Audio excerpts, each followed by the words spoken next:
So the purpose of this is you're just going to listen to something being read, and let's say it's a speech. And the idea of it is that at the end of it, you want to grasp what's this man actually saying. What's this man actually saying amongst all of these words? What is the outcome of this? So, now we don't do politics in this little organisation, but occasionally we have a dig at America. Every meeting actually.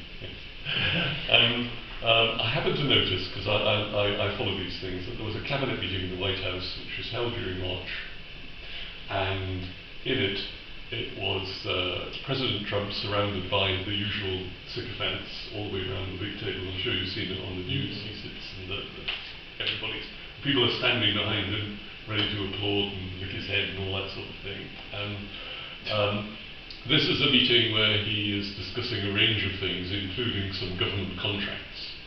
So what I'm going to tell you about this, before I give Jan a surprise, because she's going to do the reading.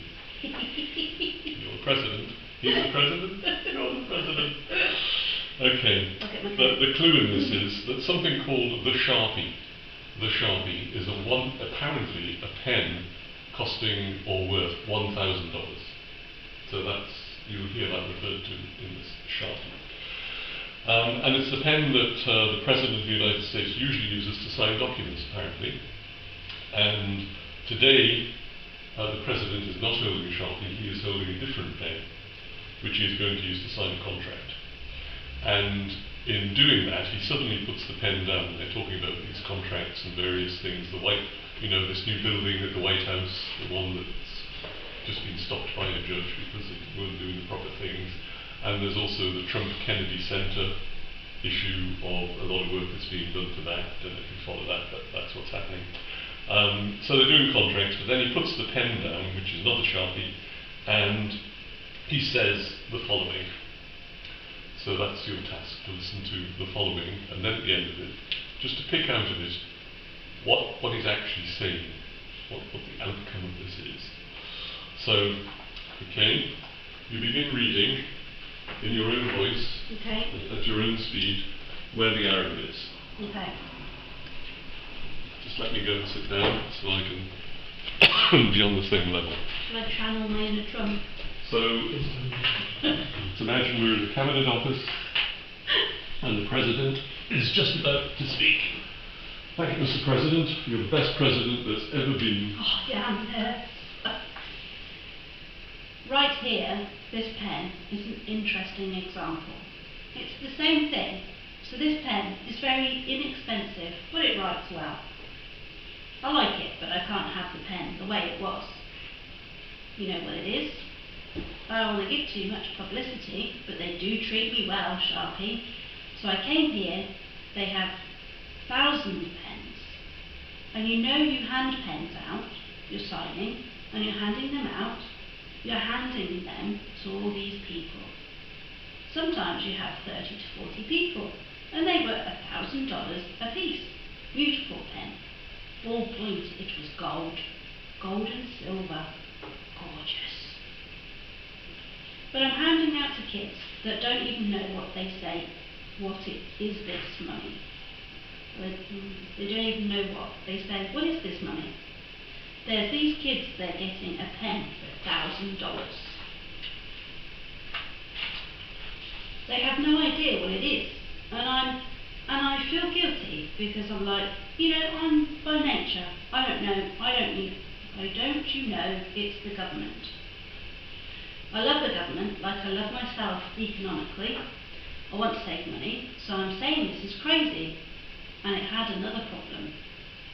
They didn't write well, so I take it out and I sign. And there's no ink. And I got all you people looking, and you're saying there must be something wrong with Trump. And I'm signing, and there's no ink in the pen, and it cost $1,000, this one. I called the guy, I said, I'd like to use your pen, but I can't have a grey thing with a big S on it, same as Sharpie, as I'm signing 1 trillion aeroplane contract to buy brand new fighter jets, brand new B-2 bombers, of which we just ordered plenty. I can't do that with the press. Use your pen. but I like the pen the best, but I'll sign it. I could do like Biden did, you know, give it to somebody else to sign, or an auto pen, or maybe sign it separately in another room, but I can't use your pen. He said, well, I can make it nicer. I said, what can you do? He said, I'll paint it black. I said, that's nice. And I could even pay the White House on it.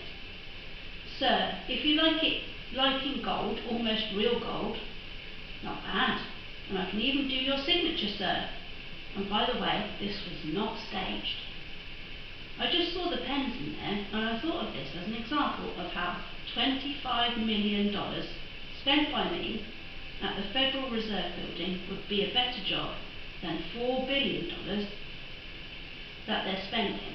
And you know, one of the things that Kevin Walsh showed me, he said they ripped down the nicest building. I don't know what building they're talking about. They ripped down a building, Scott Wright. Kevin Walsh is the most beautiful building in Washington, he said. The most beautiful space. They ripped it down. Why did they do that? I don't know. Do you know what he's talking about? Is it true? No, sir, they ripped it down. We have a moron. We have a moron at the Fed who wouldn't be lowering interest rates right now, but I want to thank Janine Pirro and Pam and her group for having the courage to bring this suit. And I believe that the contractor on that job is probably one of the richest men in the country right now. I believe that it's not possible to spend that kind of money. 3 billion, 4 billion, nobody knows. Nobody has any idea what it is. But it's over 3 billion, and it's probably going to be over 4 billion by the time they're finished. And it may never get finished unless I take it over. I'll get it finished, but it can never be what it was. It's never going to have those beautiful ceilings. It's never going to have those incredible walls. The walls were 1.5 feet thick of solid masonry. They ripped them down for no reason, and I just gave you the story, and just to finish on this one, so I told that story to somebody and said, yeah, but it's not the same thing, and I said, you're right, this one is better. It writes, so the guy said to me, you don't have to pay me, sir, I'll give them to you for nothing. I said, no, I don't want that, let me pay you. I want to pay you. No, sir. You don't have to. You're the President of the United States. He was shocked to the head of, he gets a call. I don't even know who the hell he is. He said, is this really the President? He said, no, you don't have to pay me, sir. This is such an honour. I said, nope, I want to pay you. He said, what would you like to pay? Pay? Pay, I said. How about $5? A pen, they said. He said, that's all right, whatever the hell, we agreed to peanuts, as opposed to $1,000. And these were $1,000 pens, and we were giving them out. Sometimes, you know, you were there for signs. I'd have 30 to 40 people standing behind me. I'd give out 40 to people, then somebody would say, can I have a couple of extra this way? I go like this. You want 5? Here, I'll take 5. But the bottom line is they're better pens. It's a business story, so for $5 could be 0, but for $5 I get a much better pen than for $1,000, and I could hand them out, and actually they became hot as a pistol. So what can I tell you with that? Could I give it to, please, a man who's done a great job at treasury?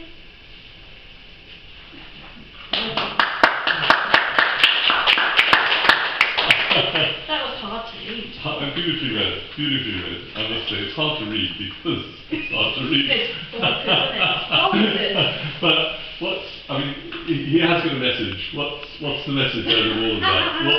What is he actually saying? I mean, he's sitting, everybody's standing up. You've got 30 people standing behind him listening to that. And it's just in the middle of this meeting, and he just says all that. And at the end of it, you know, they all just smile and say that was wonderful. Smile and wave, boys. But come on, what do you think? What's he saying? But there's a little issue in that, and he's saying it, but it's so confused that it's hard to work out what he's saying. What's the message? What's he actually saying?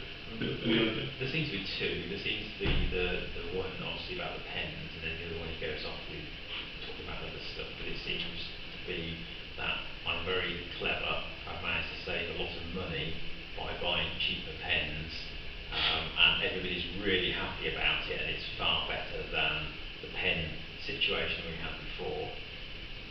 Yeah. Yeah. Well done. Well done. And then he throws in this thing about the building and the 4 billion, 3 billion, 3 trillion billion dollars.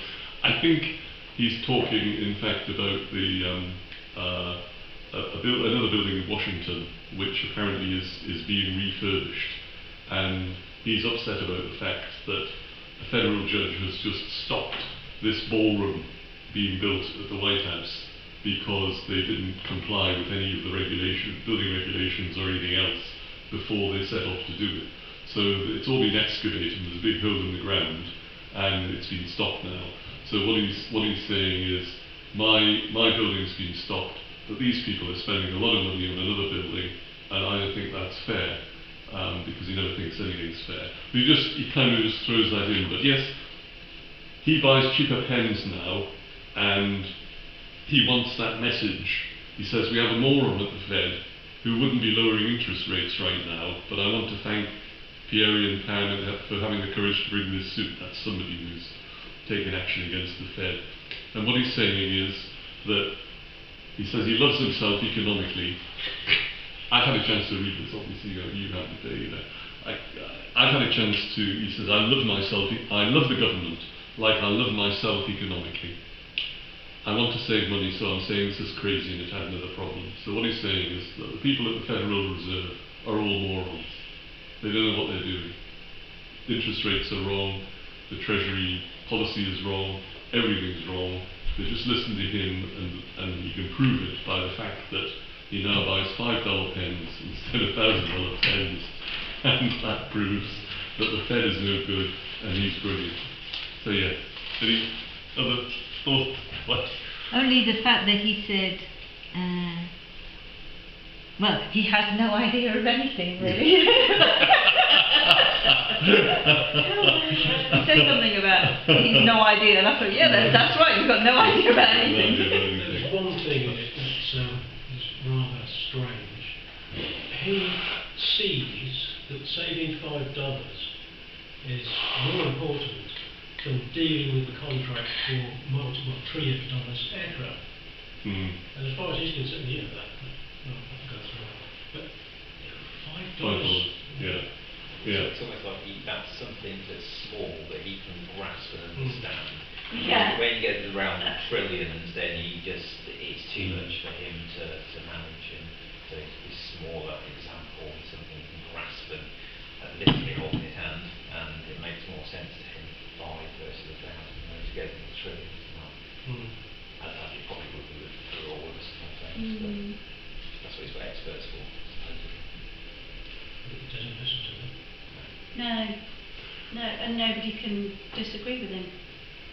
Nobody can say that. Even the pushback on the building, it's been ridiculed, hasn't it? The pushback on that. Yeah. Has anybody seen the interview with the Secretary of War, where he's pulled up and asked the question, how many generals have you fired?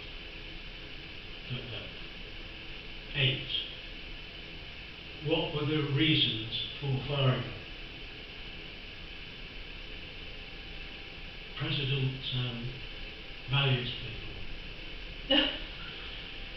Why were they fired?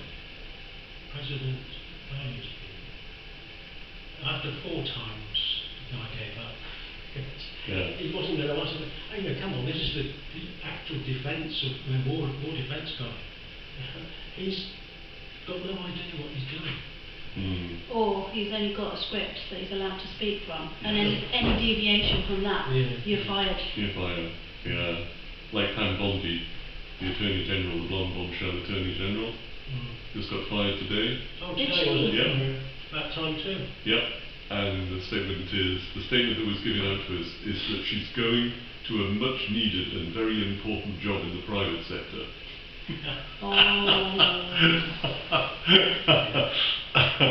Anyway, I only did that for a bit of fun, because it's speeches. I'm addicted to this now, because if you listen to his speeches and write them down, I just got Office 365 to transcribe it for me, and I checked it through just to make sure that, because when you read it you think, I can't be.